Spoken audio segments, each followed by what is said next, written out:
Speciale oggi all'ospedale Businco di Cagliari, la consegna degli arredi dell'artista Manu Invisible da parte dell'associazione di Eleonora Galia Il Sogno di Giulia Zedda. Iniziamo dall'artista che insomma ci può dire come l'arte appunto oggi incontri la solidarietà, soprattutto per i più piccoli nel reparto di dermatologia. È nato tutto da un'iniziativa dell'associazione Il Sogno di Giulia Zedda ed è stato fonte di ispirarmi appunto a dei nomi propri di persone, in particolar modo femminili, per evocare e lanciare un messaggio costruttivo e di speranza per il futuro. Le sedute e i tavoli sono stati ovviamente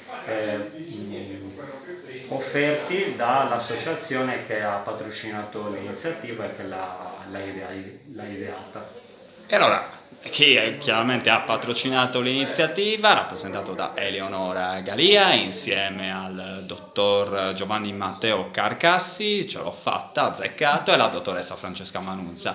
Eleonora, ripeto, oggi è una giornata bellissima per voi e per i bimbi di questo reparto. Noi vogliamo colorare tutti i reparti di pediatria della Sardegna. Giulia voleva vivere a colori e quindi tutti i bambini dovranno vivere a colori negli ospedali.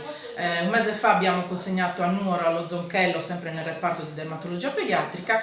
Oggi siamo qui al Businco per diciamo così, ufficializzare la consegna della libreria, tavolino con le sedie e poi le opere di Manu che sono preziose.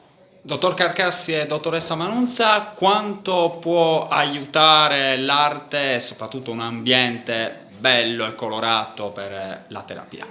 Quanto può essere d'aiuto? Secondo me aiuta molto, noi siamo molto contenti che sia l'artista che l'associazione ci abbiano regalato appunto i loro lavori e le loro fatiche.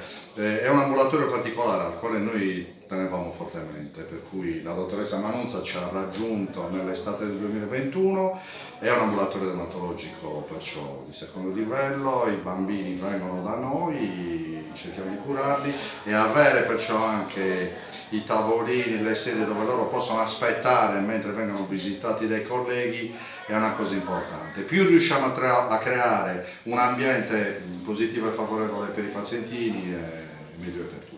Grazie a tutti, buon lavoro. Prego.